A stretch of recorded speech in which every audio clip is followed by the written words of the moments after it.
विमानातून तिकीट 60,000 रुपये खर्च करून मुंबईत आलो. ठीक आहे. आमच्या कामासोबत एक भेट होते बा. आणि आता जो नार्वेकरांनी रिझल्ट दिला त्याच्याबाबत चर्चा करायची होती आणि येणाऱ्या लोकसभा निवडणुकीबाबत चर्चा करायची होती. तर इथं भेट घ्यायला आलो. तर ते OSD आहे म्हात्रे म्हणून, त्याचे सकाळपासून कॉल करून राहिलो, त्याचा एकही कॉल लागला नाही. काल रात्री कॉल केले, आज सकाळी केले. आणि अशी व्यवस्था करून ठेवली का इथं एकाही शिवसैनिकाचे बसायला जागा नाही आहे.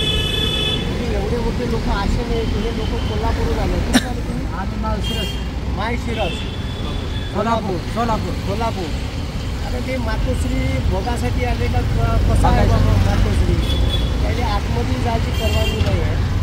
आता मी इथं उभा आहे. आता मी तर काही चिल्लर माणूस नाही आहे, पण मला सुद्धा टाकतोय तिथं 4 तास झाले. मी सकाळी 7 वाजतापासून उभा आहे.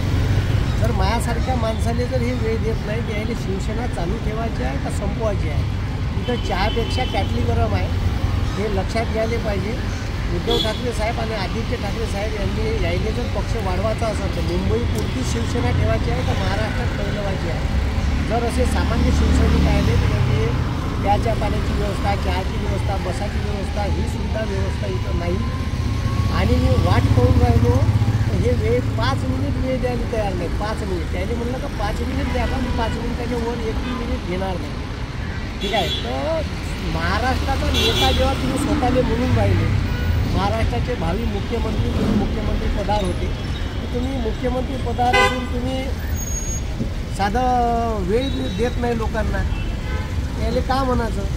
हा माझा साधा प्रश्न आहे. म्हणून जर इथं येणाऱ्या शिवसैनिकाने 5 मिनिट वेळ देत नसाल तर काही इथं येऊन कोणाचाही फायदा नाही. मी ते आतापर्यंत पाहिजे.